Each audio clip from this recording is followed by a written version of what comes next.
Hello and welcome to a Smurd P video, and today we are looking at X-Men the Hellfire Gala, which is basically X-Men Annual. That's how I look at it. And this is the second Hellfire Gala, but it is not as confusing as the first one, which was set over several different titles at the time, and let's be honest, it was a mess and I did not enjoy it. I was probably very vocal about not enjoying it as well. So we have this scene back before the end of X-Men and before the Hellfire Gala, which is a Scott and Jean talking about creating an X-Men team. And it should be one that is chosen by the people and not one chosen for the quiet council to get people, I guess, to not resist it, to believe in it, buy into it, however you want to call it. So it's a bit of a collaboration piece and voting, etc.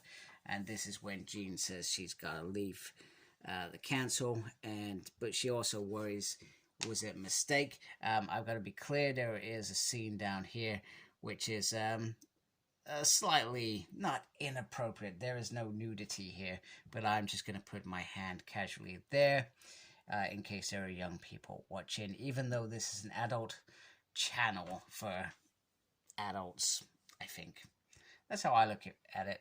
Anyway, now they worry about whether it's going to cost them their place on their team, because they've released the truth around resurrection. So they're worried that they're going to lose their places on this year's roster. Now, I guess the interesting thing about this choosing of the X-Men team, and let's be honest, over the years, X-Men teams sometimes do change very quickly.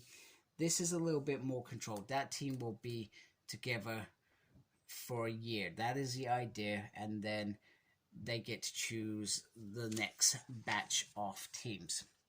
So meanwhile, there is a test. So the Avengers arrive on the island in a sneak attack because they're Avengers, and Surge goes in and attacks them. However, it is just a training exercise, one that Bishop has set up, and it is set up with the idea that, let me just bring my light over so it is not endearing, but you can see it both pages hopefully well. So what he's saying is our enemies are going to be smarter, they're going to be thinking about our security, and we need to be better than them. We need to be thinking about all sorts of scenarios, etc. And this is what makes Bishop so good. I'm not a fan of Bishop these days. I did really like him in the early 2000s, Extreme X-Men, Uncanny X-Men. Really loved him up until the whole saga of trying to kill Hope. Very vocal about that. But in some ways, I still like him going bad. What I didn't like was the resolution of him coming back into the fold. I felt like it was too easy. And it sort of bugged me a bit. Professor Xavier reaches out to him about something that's happened. Yeah, it is about the Immortal X-Men in the Daily Bugle, written by Ben Urich. And White Queen's response is, oh, he did not just beep to me. So this is written by Gerry Duggan, Chris Anker, Russell Dorderman, Matteo Loli, and C.F. Villa. So they all play a part in this writing of this. Sorry, I just realized that it's all separate. I don't know what bits they wrote, etc. And then you got artists Rain Burrito, Frank Martin, Matt Willis, and Matthew Wilson. And I just got to apologize if I said any names incorrectly. And then on the color, we've got VC's Corey Petit, letterers Tom Miller, J. Bowen on design. I believe that's correct. Yeah, I believe that's correct. We got all these extra guests on here as well that are here to be a part of today's events. And then we get this letter to HR about now is the case to make any murder charges against mutants invalid, as they can resurrect the world. And then we get some characters in the Marvel Universe given a quick view. So we got Richards, Sue, Doctor Strange, number 2, got Stark, who wants to now go to this party, and Captain America going to this party. We then get Dot Status, who is aka Sinister, and Phelan talking about their plans, how their trap did not go in terms of mutants hanging themselves with their lies, etc., and then revealing it to the public rather than it coming about the way where they got to tell the truth rather than the other thing. They also have another plan as well, which includes Moira McTaggart. Now, I may be going mad, and bear in mind, it's been a few months since I read it. Didn't she die in X Lives, X Deaths of Wolverine as a human? I could be going mad. And we also know that in Mortal X-Men, Sinister has resurrected a Moira. Now, bear in mind, I'm a few issues shy on Immortal X-Men, so could this be that Jean Grey which plays into this bigger Sinister plan that is out there? Now, I remember some fan theory out there very many moons ago. This is when it began, that Sinister was manipulating Xavier, and that's why he was wearing the helmet. So maybe not so far from the truth. Maybe not the exact truth, but maybe not far from the truth. So Moira is going to go to the Gala plan. Obviously, she's not mutant anymore. She is going to go in the body of Mary Jane using this control device, necklace, etc. And she was going to go in there, and the intent is to no longer allow for these 5 that resurrect the X-Men to go ahead. So they're planning to sabotage it, etc. You know, and she's looking forward to seeing some old friends, I guess. And I guess this kidnapping happened in Book Day, Free Comic Book Day, Judgment Day. I don't think I picked that one up. What did I pick up? Did I pick any up? I cannot remember. Anyhow, Bishop wants to cancel it. However, Emma Frost and Shaw are against it because it will make them look weak and not as strong. So Bishop calls, does anybody else want to back me up? Does anybody else agree? And it's sort of not agreed. But one thing that is agreed is that the 5 will remain kept safely away from the Gala, because they believe that if something's going to happen, it will happen on there. We get a little moment with Dr. Reyes and Herman. He's got a broken, is that a fibia? I'm not very good with bones. Meanwhile, somebody pops up. Cinch has popped up, and he is looking a little gray. He is looking older now. The way that I've interpreted this scene, and believe me, I hope I've interpreted it right, is that if he takes on powers from memory, he grows old, hence why he's aged several years.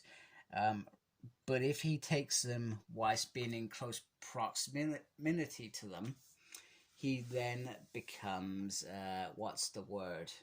He doesn't age because he's not reliant on that memory. That memory affects his body, I guess, or the muscle memory, etc. So, which is interesting. I guess the thing about this, he could say to Wolverine, hey, can I just come and absorb your powers and make myself younger? Perhaps, you know, I'm not sure it works that way, but good option. I didn't read this, but you got an interview, a conversation with Jumbo, Carnation, and Janet Van Dyne, who is both into fashion, etc. I didn't read that.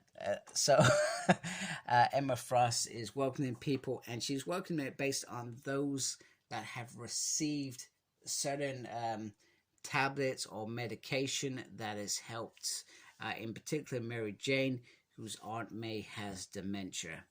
And those people are being very welcome and honored to come here, etc., which is pretty cool.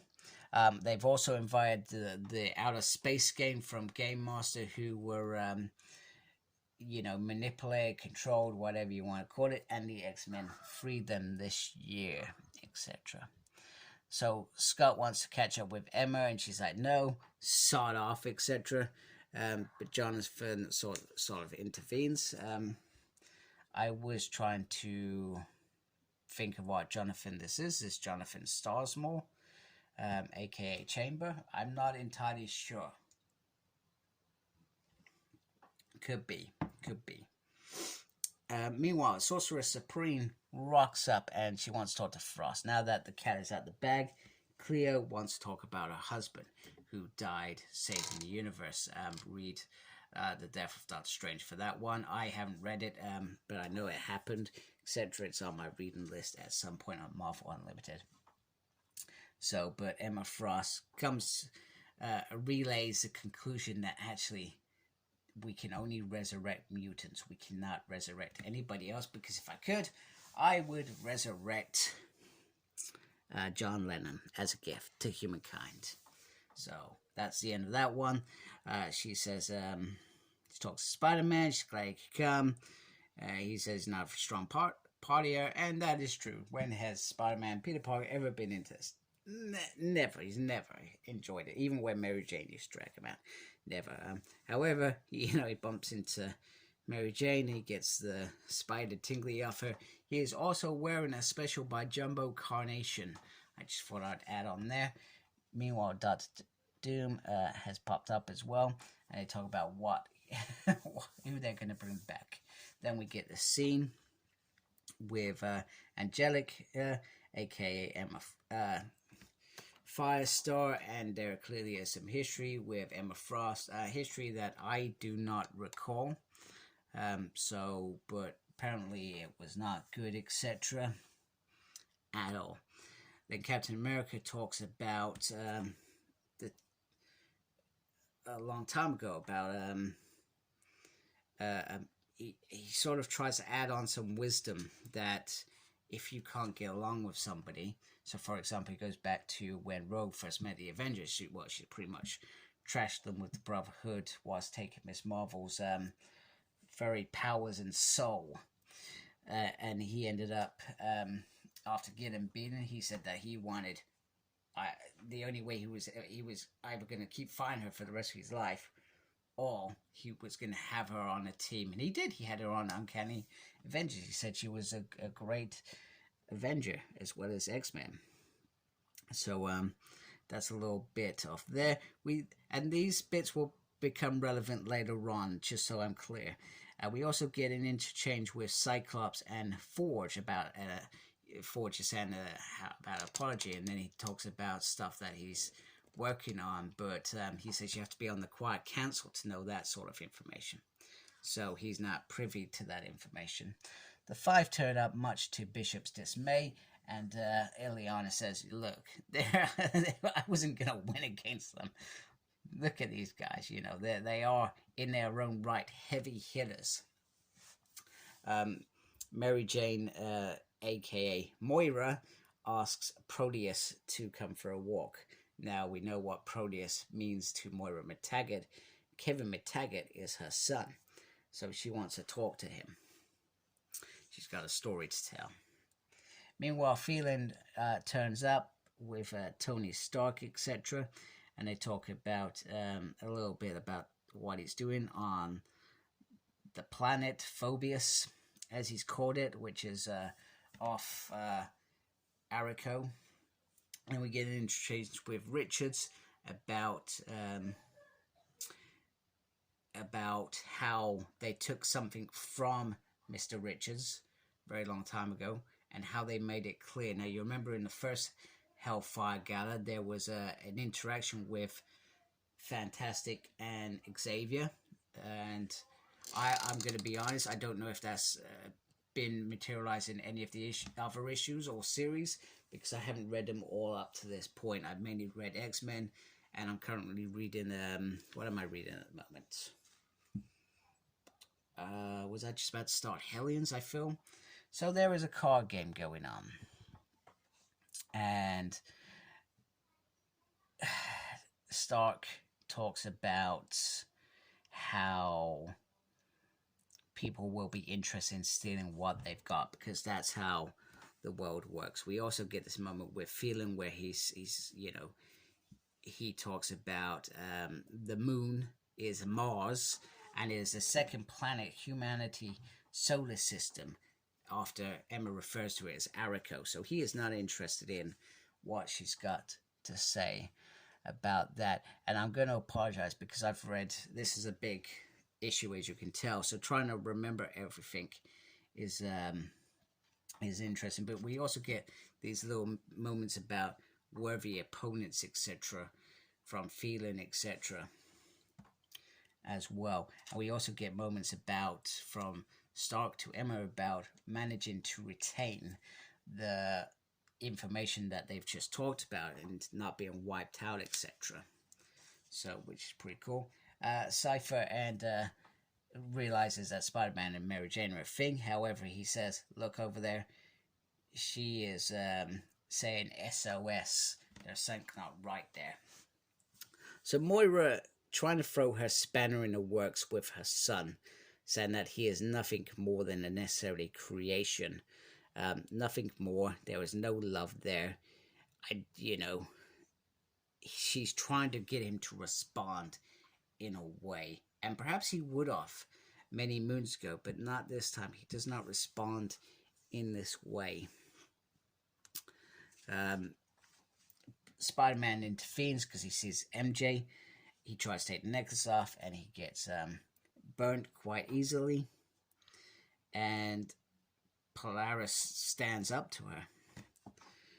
So, you're not family, etc. And his friends come to the rescue saying, you've got a family now, which is probably what Proteus has always wanted all along. Even back then, rather than just going through his bodies, he wanted to be part of something, maybe, I don't know. But she decides to go, and she says that if she goes, when she releases MJ to speak, Wolverine realizes that she will kill her. She will kill Mary Jane. And she says, Wolverine speaking to Jean, security says, get Cray Crow to follow her. Obviously, the Hellions have run, so maybe he's moved into X Factor. I've not caught up on X Factor yet. So, meanwhile, Spider-Man goes to go after her, and Wolverine says, just wait, hold back, we will sort this. But now, if you go now, this ends completely.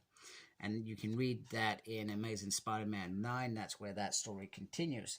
Emma Frost says to the girls that you are responsible for this for next year. And they said, no way. Emma wants to talk to Richards about what Stark said. He says, I don't want to talk about business today, so I guess it's going to be a story for another time. Jonathan wants to interrupt with a dance. However, it is Scott Summers interrupting, and you can see Jean dancing with Jonathan there. So Scott starts talking about everything, etc., and how if by not telling the truth, we were going to get caught in a trap, and we were going to be the ones who were going to lose. So they decide to share at this moment. And one thing that I've actually just noticed is that Emma Frost has gone back to her 90s sort of shortcut bob that she was very famous for. So Scott says about Sinister, etc., and all that's happened. And he said, only Jean, me, and you know this stuff. And probably Cinch as well. Cinch must know this. He was there. Or was he? No, did he come in just after? I can't remember.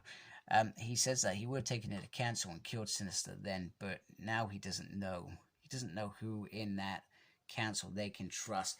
And it's like everything up there. The council have their own agendas. They have their own interests, what they want to achieve. and they are creating enemies, and will they crumble inside? And is that the reason why we've got immortal X-Men? Governments can corrupt. Some are corrupted. I'm in the UK. Let's be honest. Just look at my own government. Do I trust any of them? No. And should the X-Men trust a government body, or these mutants, should they trust a government body? They've never had one before, so it's interesting. Maybe they've lost a foot because the likes of Jean Grey is not on that council. Do you know what I mean? Duggan, they've got some great characters still there. Even some of the bad guys, you can say, are still pretty good. But is it really just good versus evil, as always? So Emma Frost then shares her information, which is around Moira Ortega being alive. Yeah, so they talk about there's some mistakes going on, etc. We get this great moment here, and I believe that is Gerry popping in on the thing there, saying he's great that he's got in there, and I'm presuming this is the other writer on the book. I can't remember her name, to be honest with you. That was like 20 minutes ago when I started this video.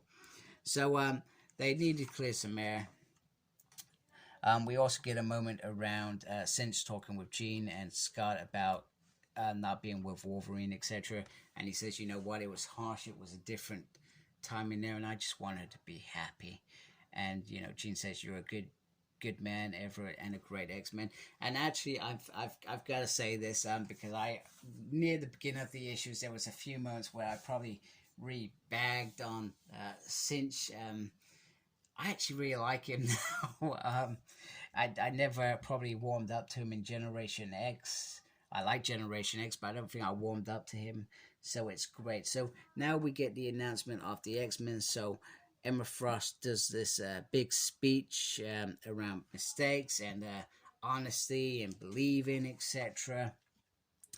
Meanwhile, so we got it in the background, and what looks like Sinister taking a Cerebro helmet there. That's what I think that is. I could be wrong. So we get this great moment about choosing X-Men. So they talk about the old ones that have decided to move on, and then we talk about the 3 that want to stay. And then she says she would like to nominate Firestar, and she wants to apologize for that mistake, which means gets a thumbs up for Captain America. So going back to that conversation earlier, this is where Captain America and Firestar, listening to him actually made a difference, because getting Firestar on that team is perhaps the right move in getting her back as a happy mutant. And they're good friends. The Scarlet Witch is going to announce the team now. I don't like the Scarlet Witch, I'm not going to lie. What she did to Mutant Kind was bad, and don't get me wrong, the trial of X-Men led to some sort of conclusion where resurrections were better, etc. So she did make some sort of amends, but good friend, sod off, not interested. Anyway, Cyclops also says that he wants Forge to be on the team, so that's his moment to get Forge into that team. And then Forge says, I will only be on the team if Havoc is on the team, which is great, because I was just saying the other day that Havoc it's almost like a downfall being with the Hellions. I felt it didn't seem to be right after all the stuff that he's done over the years, which is pretty cool. Then Lalnia wants to be on the team, and Bishop, much to his dismay, is not going to fight him. And Iceman wants to be on the team because Angelica's on there. We just need Spider-Man. It's Spider-Man and his amazing friends on there. And it's almost, this is how it comes together. Now, it didn't feel like a vote as such, or maybe it's a case of, if I choose you, then you choose who's next. Do you know what I mean? It didn't feel like they just said, right, these are your nominees, go to your voting polls or whatever. So anyway, we have the new X-Men team. Cyclops, Jean Grey, Cinch, Havoc, Illyana, aka Magic, Iceman, Forge, and Firestar. Quite a decent team, I would say. So I'm interested to see what that is about. Forge and Professor Xavier talk about Black Box, and Forge says it won't interfere with my team whatsoever, with my job. Even if I have to, I'll get kicked off the team. That's what I'll do. Tony Stark says to Firestar, you know what, if you hear anything, feel free to tell your friends, the Avengers. And we then get this final moment between Tony Stark saying that he's sorry if he was a party bummer, etc. And she says, you know what, it's okay.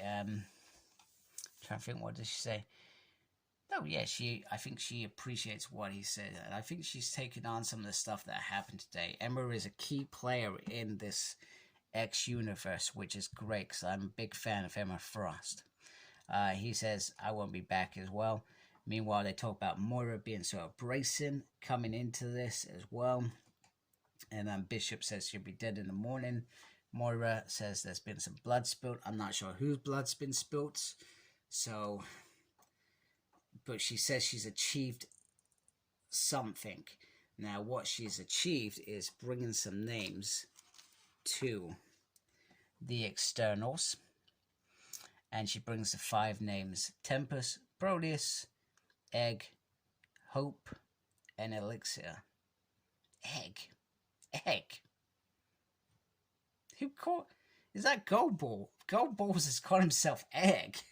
I didn't even realize that. That's hilarious. Anyway, they are the key to mutant resurrection. If you want to stop this because you don't agree with this, externals, that's what you go do. Go destroy that. And now you can go read Avengers, X-Men, Externals, Judgment Day. Massive crossover. Not interested. Thank you. Done the Avengers versus X-Men. What a load. I've done the Inhumans. Now it's time for the Externals. I hate that stuff. Anyway, if it's decent story, I like it. But they end up just being not something, just not fun. Something not fast. Anyway, I really enjoyed this annual. That's what I'm calling it. It was great. It was a great issue in my mind. It set up the seeds for the next run. I'm looking. I believe Duggan is still doing the X-Men. I hope he is. Otherwise, I'll be a little bit disappointed if they change writer. I know that they're changing artists. So here's looking forward to that next issue. I'm not sure if I want to get that event crossover. I will have a think about it. I may just wait but sometimes they have an impact on the main issues. So, and Moira's involved. So maybe I may dabble. I'm not sure. No promises. Anyway, Jenny, I'm hoping to hear from you on your thoughts on this issue and what you enjoyed and didn't enjoy. And hopefully you saw something that I didn't see. Thank you all for watching. Please support my channel by subscribing. Thank you to those that do subscribe. Make sure you look after yourself. Very important. And as always, embrace the geekiness. Take care. Goodbye.